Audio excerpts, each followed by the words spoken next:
cette histoire a démarré donc 85, me semble-t-il, comme en tout cas voisinage. Dans la librairie, il n'y avait pas encore énormément d'ouvrages, puisque moi j'ai démarré avec pas loin de 200 nouveautés par an. Aujourd'hui, on est à plus de 5500 titres par an. Donc il y a eu 30 ans d'évolution aussi, alors que le lieu était le même et n'avait pas explosé au niveau de la superficie. C'était toujours 75 mètres carrés. Et puis à côté, Rémi, il ne devait pas avoir beaucoup d'affaires non plus au début, hein. Et il y a quoi, une petite dizaine d'années, tout le monde était à l'étroit dans les murs. Et on dit, là, on ne peut pas rester là, quoi. Ce n'est plus possible. Et c'est là que l'idée a germé de dire, bah, ce serait bien qu'on trouve un endroit, puisqu'on avait dit que si on déménageait ensemble. Ce postulat, qui était le principal élément de réflexion, trouver un lieu qui puisse accueillir à la fois un cabinet d'architecture et une librairie. Et on était profondément aussi attaché à la vieille ville aussi. C'est pour ça qu'on est resté, je crois, aussi longtemps. Ouais. Ça fait 20 ans qu'on passait devant cette friche. C'était une réserve foncière pour l'école du lac, mais dont la ville n'a pas eu besoin. Et c'était resté en l'état. En fait, on passait devant, mais on n'y faisait même plus attention, parce que ça faisait partie du paysage urbain. Et là, moi, je me souviendrai toujours, ce n'était pas du tout dans la configuration actuelle, c'était des grands panneaux, on ne voyait rien derrière. Et là, quand on a poussé les portes, je sais pas, il a fallu, moi je dis 10 minutes, mais on a fait le tour très rapidement. Oui, ça a été assez immédiat, effectivement. Bon, on a tout de suite vu que les proportions et les dimensions du lieu étaient adaptées à nos besoins, que l'organisation aussi des deux fonctions pouvait se faire aisément. Le pavillon au fond pour l'agence et puis les locaux sur rue pour la librairie, que globalement il y avait 300 mètres carrés de potentiellement possible pour la librairie et 150 pour l'agence. C'était pile les besoins attendus en fait. Plus une petite cour commune qui était couverte par des hangars, mais bon, après ça, on imaginait bien qu'on pouvait transformer tout ça.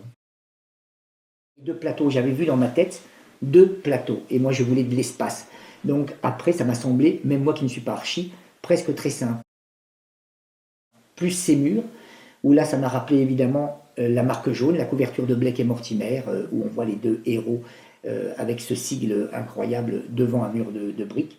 Et là, je me suis dit, tiens, il y a ça en plus. Si les ayants droit me permettent d'utiliser le B de but à la façon du M de la marque jaune, ça sera aussi peut-être une nouvelle identité qui démarrerait avec ce nouveau lieu. Là, c'était ça aussi qui était intéressant, c'était une page blanche pratiquement à écrire en fait, hein. Et dans la discussion, ça a été aussi très riche. C'est ça qui a été très agréable également, parce que d'imaginer un nouveau projet où vous partez de rien, où vous pouvez tout imaginer, bah là, ça devient très, très riche au niveau des échanges.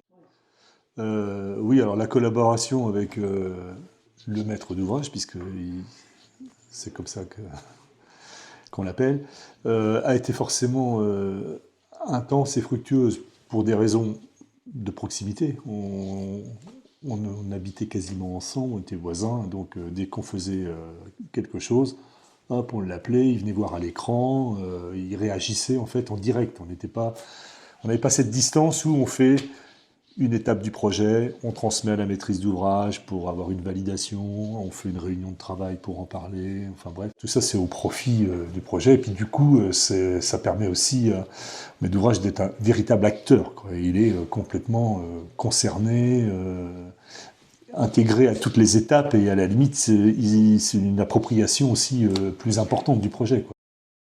Oui, Samuel, c'est très précisément et très exactement ce qu'il veut. Alors, parce qu'il s'est beaucoup voyagé, il connaît beaucoup de librairies, entre autres à Bruxelles, où il va très souvent. Donc on s'est déplacés ensemble, ça a permis de voir, de repérer, effectivement, on se nourrit aussi hein, de tout ça. Hein. On ne se décrète pas un matin comme ça, concepteur de librairie. Non.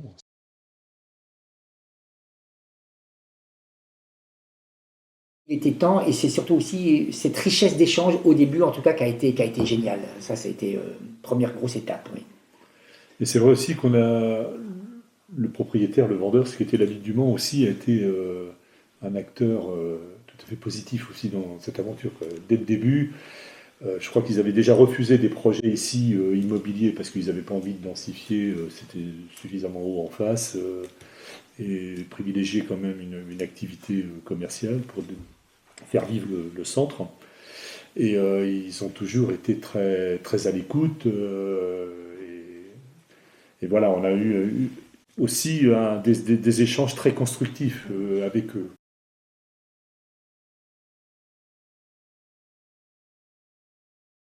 Le parti pris d'entrée, effectivement, quand on a vu le site, c'était de préserver tout ce qui avait une qualité architecturale et qui méritait de l'être, quoi.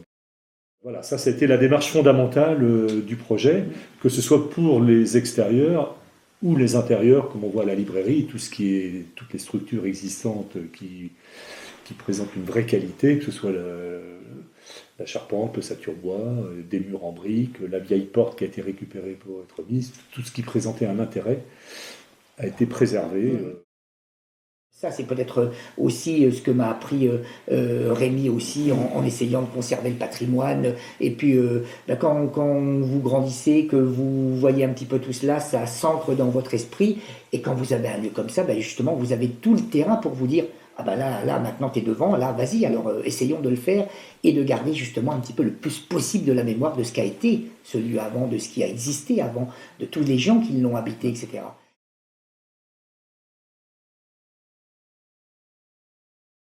Le fil conducteur, c'est qu'effectivement, c'est quand même de travailler qu'avec des matériaux pérennes, de qualité, plutôt bruts, d'où l'acier qui, on a échangé, c'était pas encore très courant, mais on s'est dit tout de suite, non, ça, il faut qu'on utilise ça pour faire une peau du bâtiment.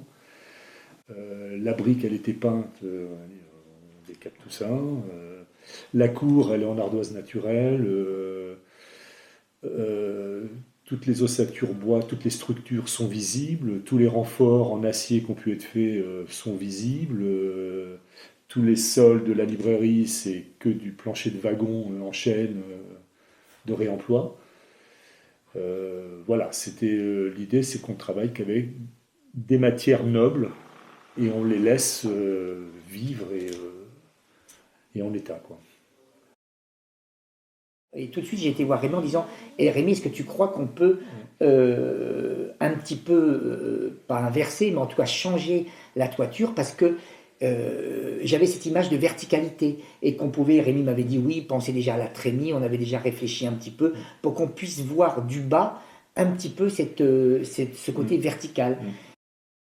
Donc ça a permis de gagner quand même pas mal de surface à l'étage, qui était un comble en fait, avec un petit renchaussement d'1 mètre.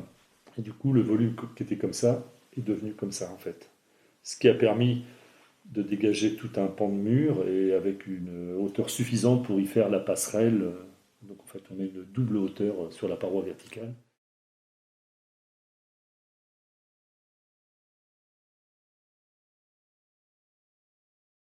Nous avons démarré le 3 janvier 2013 et nous avons ouvert le 9 septembre de la même année, à peine 9 mois.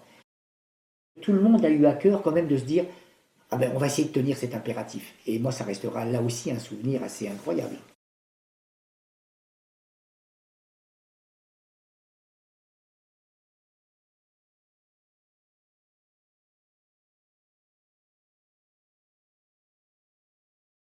Et la première esquisse, c'était pas côté rue, c'était au milieu de la façade. Mais c'est vrai que naturellement, les deux nefs, on s'est dit, il ne faut pas commencer à mettre les fonctionnalités, les circulations dedans, parce que ça va consommer tout l'espace. Donc du coup, la boîte, pour permettre d'abriter l'escalier et de faire la fonction accueil, il fallait que ce soit effectivement une extension qui vienne se coller au volume existant, qui lui serait intégralement consacré à l'exposition de livres, quoi. D'où cette petite boîte qui en fait est neuve et en ossature métallique, elle, par contre, mais qui est apparente aussi d'ailleurs. Samuel avait besoin d'un linéaire de présentation de livres et de rayonnage très important. Et c'est vrai que des premières esquisses, on avait des vitrines plus ouvertes. Mais évidemment, qui dit vitrine, c'est au détriment de la présentation intérieure et du rayonnage. Et puis ça s'est progressivement refermé, et puis on s'est dit effectivement que de toute façon, il fallait faire rentrer les gens, et en fait, en ayant des espaces extérieurs de qualité, de toute manière, naturellement, les gens pouvaient aspirer dans la cour, quoi. Donc c'est ce qui se passe d'ailleurs, les gens rentrent.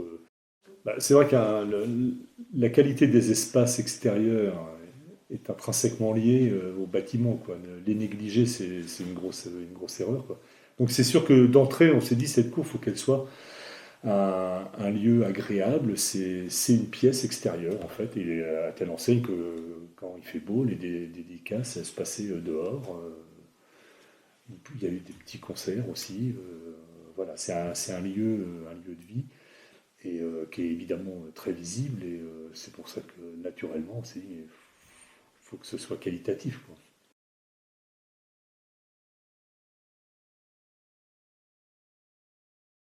Quand on parlait d'extension, il y a aussi ce qu'on appelle la, la tourelle, enfin Le silo, quoi, le en fait. silo, oui, C'était merci, conçu un peu comme ça, ouais. qui est toute la partie réserve, réception, parce que nous, on reçoit énormément de colis tous les jours, et donc une réserve, c'est important. Et là, on souffre beaucoup, parce que comme moi, je voulais absolument de l'espace pour les gens, pour les clients, on a vraiment rogné sur cette partie réserve, et qui fait que aujourd'hui, c'est trop petit, quoi.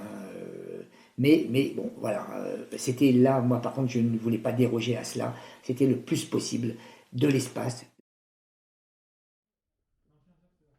Parce que aussi, il y a effectivement cette dimension qu'on évoquait tout à l'heure, il y a cette qualité d'usage aussi. Il s'agit, librairie c'est bien, mais il faut aussi que ça fonctionne, quoi. Que ça fonctionne bien pour le personnel, mais que ça fonctionne bien aussi pour le public qui vient. Et que quand il est là, il s'y sente bien, et voilà, et qu'il y reste, qu'il a envie de découvrir, quoi. C'est important, quoi. Donc le retour après un recul de 8 ans, sur le projet proprement dit, j'ai pas de regrets, non. Il y a pas de choses fondamentalement. Je me dis, tiens, on aurait dû faire comme ça. Non. Donc globalement, le pari est réussi, quoi. Et puis tous les gens qui viennent, que ce soit les librairies ou à l'agence aussi, ont toujours une image ou une impression plutôt positive. Donc voilà, donc j'ai pas de regrets majeurs, quoi. C'est marrant parce que là-haut, la petite grotte et tout, les familles qui ne pouvaient plus venir, les poussettes, pas d'enfants finalement, alors que la BD c'est tout public et surtout les enfants. Et là, de voir que tout ça était en train de se mettre en forme et que les gens venaient et découvraient, étaient surpris, bah, je disais, moi je me suis dit dans ma tête que peut-être le pari était peut-être pas gagné encore, mais quand même, au moins, le retour du public était incroyable. Ça restera des souvenirs de folie, hein.